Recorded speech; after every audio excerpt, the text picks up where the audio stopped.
International Covenant on Civil and Political Rights, General Comment Number 22, Article 18, the right to freedom of thought, conscience and religion. 1. The right to freedom of thought, conscience and religion, which includes the freedom to hold beliefs, in Article 18, 1, is far-reaching and profound. It encompasses freedom of thoughts on all matters, personal conviction and the commitment to religion or belief, whether manifested individually or in community with others. The committee draws the attention of states parties to the fact that the freedom of thought and the freedom of conscience are protected equally with the freedom of religion and belief.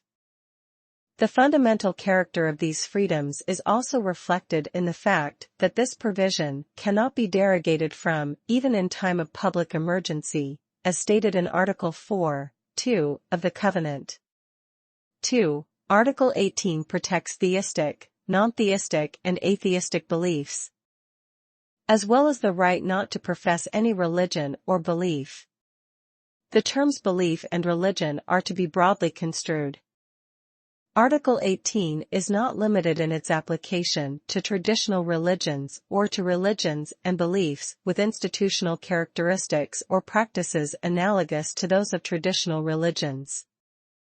The committee therefore views with concern any tendency to discriminate against any religion or belief for any reasons, including the fact that they are newly established, or represent religious minorities that may be the subject of hostility by a predominant religious community.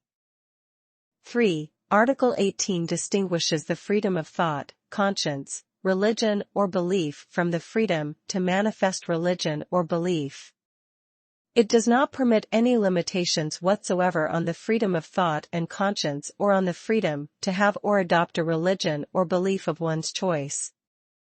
These freedoms are protected unconditionally, as is the right of everyone to hold opinions without interference in Article 19, 1. In accordance with Articles 18, 2, and 17, no one can be compelled to reveal his thoughts or adherence to a religion or belief. 4.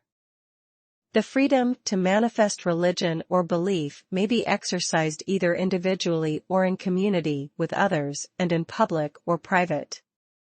The freedom to manifest religion or belief in worship, observance, practice, and teaching encompasses a broad range of acts. The concept of worship extends to ritual and ceremonial acts giving direct expression to belief, as well as various practices integral to such acts, including the building of places of worship, the use of ritual formulae and objects, the display of symbols, and the observance of holidays and days of rest.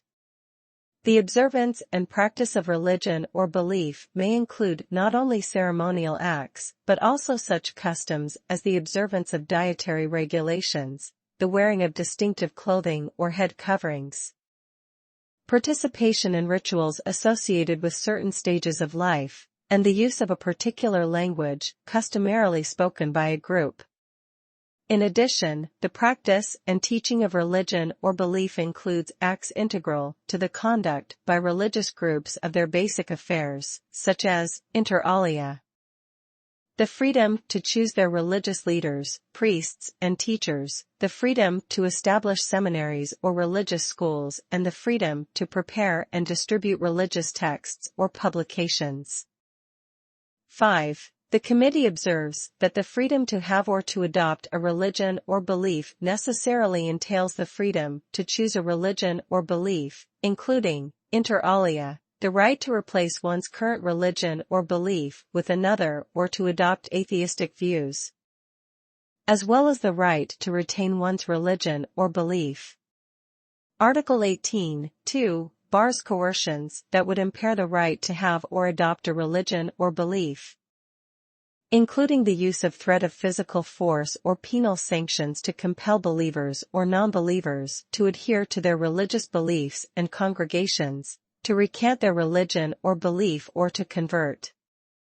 Policies or practices having the same intention or effect, such as for example those restricting access to education, medical care, employment or the rights guaranteed by Article 25 and other provisions of the Covenant are similarly inconsistent with Article 18, 2. The same protection is enjoyed by holders of all beliefs of a non-religious nature. 6. The Committee is of the view that Article 18, 4, permits public school instruction in subjects such as the general history of religions and ethics if it is given in a neutral and objective way. The liberty of parents or legal guardians to ensure that their children receive a religious and moral education in conformity with their own convictions, set forth in Article 18, 4, is related to the guarantees of the freedom to teach a religion or belief stated in Article 18, 1. The Committee notes that public education that includes instruction in a particular religion or belief is inconsistent with Article 18, 4, unless provision is made for non-discriminatory exemptions or alternatives that would accommodate the wishes of parents and guardians. 7. According to Article 20, no manifestation of religions or beliefs may amount to propaganda for war or advocacy of national, racial or religious hatred that constitutes incitement to discrimination, hostility or violence. As stated by the Committee in its General Comment 11-19. States parties are under the obligation to enact laws to prohibit such acts. 8. Article 18, 3, permits restrictions on the freedom to manifest religion or belief only if limitations are prescribed by law and are necessary to protect public safety, order, health or morals, or the fundamental rights and freedoms of others. The freedom from coercion to have or to adopt a religion or belief and the liberty of the parents and guardians to ensure religious and moral education cannot be restricted.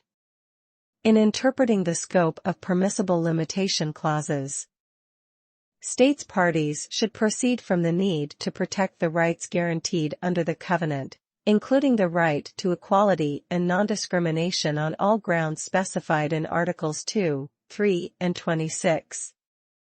Limitations imposed must be established by law and must not be applied in a manner that would vitiate the rights guaranteed in Article 18.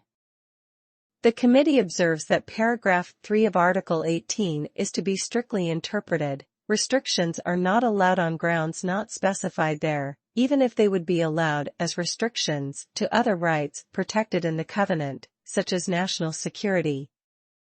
Limitations may be applied only for those purposes for which they were prescribed and must be directly related and proportionate to the specific need on which they are predicated. Restrictions may not be imposed for discriminatory purposes or applied in a discriminatory manner. The Committee observes that the concept of morals derives from many social, philosophical, and religious traditions. Consequently, limitations on the freedom to manifest a religion or belief for the purpose of protecting morals must be based on principles not deriving exclusively from a single tradition. Persons already subject to certain legitimate constraints, such as prisoners, continue to enjoy their rights to manifest their religion or belief to the fullest extent compatible with the specific nature of the constraint. States parties' reports should provide information on the full scope and effects of limitations under Article 18, 3, both as a matter of law and of their application in specific circumstances. 9. The fact that a religion is recognized as a state religion or that it is established as official or traditional or that its followers comprise the majority of the population shall not result in any impairment of the enjoyment of any of the rights under the Covenant, including Articles 18 and 27, nor in any discrimination against adherents of other religions or non-believers. In particular, certain measures discriminating against the latter, such as measures restricting eligibility for government service to members of the predominant religion or giving economic privileges to them or imposing special restrictions on the practice of other faiths, are not in accordance with the prohibition of discrimination based on religion or belief and the guarantee of equal protection under Article 26. The measures contemplated by Article 20, Paragraph 2 of the Covenant constitute important safeguards against infringements of the rights of religious minorities and of other religious groups to exercise the rights guaranteed by Articles 18 and 27, and against acts of violence or persecution directed toward those groups. The committee wishes to be informed of measures taken by states parties concerned to protect the practices of all religions or beliefs from infringement and to protect their followers from discrimination. Similarly, information as to respect for the rights of religious minorities under Article 27 is necessary for the committee to assess the extent to which the freedom of thought, conscience, religion and belief has been implemented by states parties. States parties concerned should also include in their reports information relating to practices considered by their laws and jurisprudence to be punishable as blasphemous. 10. If a set of beliefs is treated as official ideology in constitutions, statutes, proclamations of the ruling parties, etc., or in actual practice. This shall not result in any impairment of the freedoms under Article 18 or any other rights recognized under the Covenant, nor in any discrimination against persons who do not accept the official ideology or who oppose it. 11. Many individuals have claimed the right to refuse to perform military service, conscientious objection, on the basis that such right derives from their freedoms under Article 18. In response to such claims, a growing number of states have in their laws exempted from compulsory military service citizens who genuinely hold religious or other beliefs that forbid the performance of military service and replaced it with alternative national service. The Covenant does not explicitly refer to a right of conscientious objection, but the committee believes that such a right can be derived from Article 18.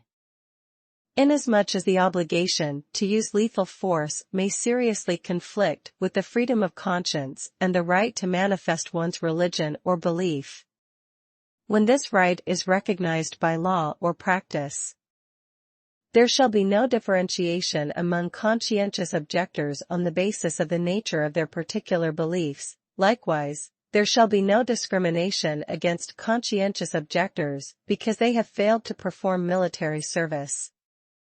The committee invites states parties to report on the conditions under which persons can be exempted from military service on the basis of their rights under Article 18 and on the nature and length of alternative national service.